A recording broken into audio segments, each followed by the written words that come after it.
Hi, I'm Sean Kinney and I'm the managing editor with RCR Wireless News, and I wanted to share with you a story about one city's effort to use technology to create economic development, urban renewal, and environmental restoration.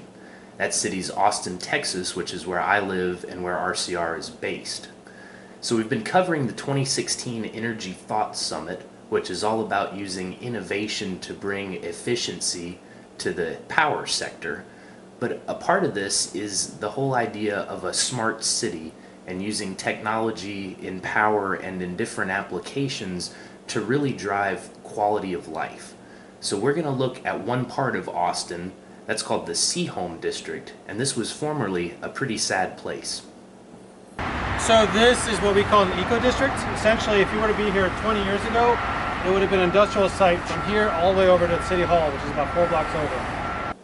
That's Mark Coderre. We're going to be talking with him, and he's with the City of Austin's Office of Sustainability. We're also going to hear from the gentleman to his right there. That's Greg Kylo, who's a project manager with the city's Office of Economic Development. So originally, this was our energy power plant. Next to it, that is the substation. And then the other side of that used to be our water treatment plant number 1, which was decommissioned, as well as this building. So the city found that as a great opportunity to turn this into an eco-district, essentially a district-wide location with multiple uses, residential, offices, and retail. The old power plant, which is really sort of the thematic and structural anchor of the eco-district, has been converted into modern office space for Athena Health, which is a medically focused IT company. But the formerly public building still has accessibility for people that live in the city and in the area.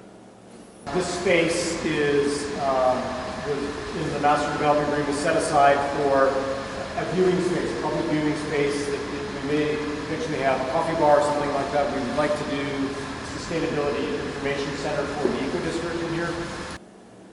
That's Greg from the Economic Development Office, and we're having this conversation in the part of the power plant that he's referencing here. But the idea is we wanted people to still have the ability to see the space. It's such an amazing space. It's the reason we wanted to keep the building, even though we have an office in it. As I mentioned previously, the property really has retained a lot of that power plant industrial feel, as you're going to see here next. And looking ahead, the city is going to try to capitalize on that in a really interesting way that will help local residents really visualize what's happening when they make decisions that affect their power consumption. Stacks for the building. And what's interesting about it is that we actually light them up at night. One thing we're talking about is trying to track energy, water use, and waste from all the buildings around it, and projecting that onto the stacks at night, almost like a bar chart. For all those who love Excel, this is your dream come true. So that's the future, but let's go back and talk with Greg again to learn a little bit more about what led up to this point. These are boilers 5 through 9. Boiler 9 is the larger one that will be the Boiler 9 restaurant and bar in a couple of weeks. It will open. They're numbered 5 through 9 because previous to this plant being constructed in the 1950s, there was a coal-fired plant over just across the street where the substation is. There were boilers 1 through 4. Those 4 boilers combined were 22 megawatts. Each of these boilers was 24 megawatts. Boilers 4 through 8. 9 was, I think, 48 or 46 megawatts, something like that. As soon as this building was finished, it was finished in 1958 or so, the Boiler 9 I think went online 59 or 60, they started building the Holly power plant at the other end of the lake. Each one of those units was, so there's 124 megawatts combined, I think, these 5 boilers. At Holly, each boiler structure was 124.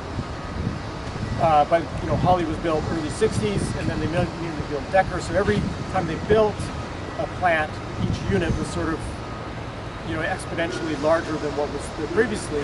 So this plant really quickly became obsolete. In 1996, that's 20 years ago, the building was officially decommissioned by the City of Austin.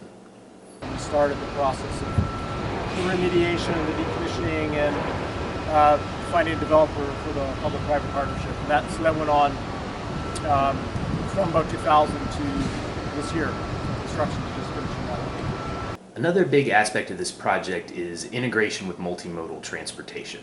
Traffic in Austin is notoriously bad, particularly through downtown where Seaholm is located, and traffic is always a really high priority for the city government.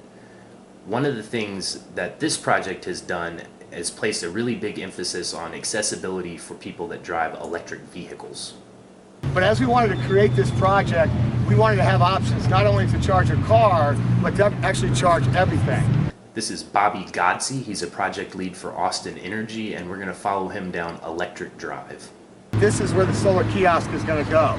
So the people will be able to come up on a scooter and park and charge their scooter, or a bicycle and charge their bicycle, or as they get out of their cars, they can come over here and charge a laptop, a cell phone, while they're waiting for their DC fast charger to finish.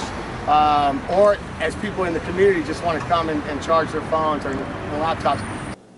I mentioned electric vehicles earlier. Based on some of the figures I've seen, there are about 20,000 EVs on the road around Austin.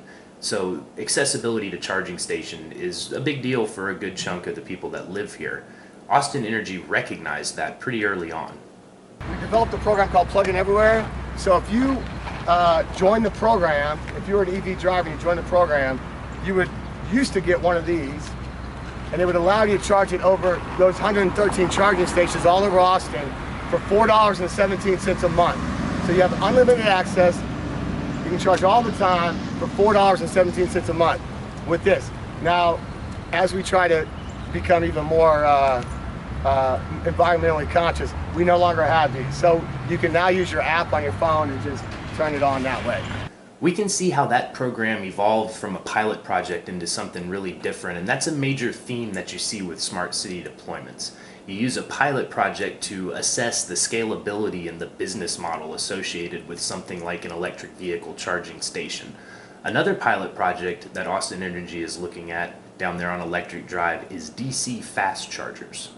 This is a new sleek 13 inches in depth, sexy model from ChargePoint. Really cool DC fast charger. So this will charge this vehicle up in 18-20 minutes. So it goes to 0 to 80%. If it was completely dead, by the way, and no electric vehicle is completely dead when it comes in, but 18 minutes later you'll have an 80% charge, and then it slows down, it kind of trickles the rest of the way. This is just a small part of the activity down there in the Seaholm district. There's a new central library, for instance, a new pedestrian bridge, a new vehicular bridge. There's even a Trader Joe's down there. So it's really a great example of what cities can do when they leverage existing assets and incorporate technology with an eye on economic development and an eye on driving quality of life for urban residents.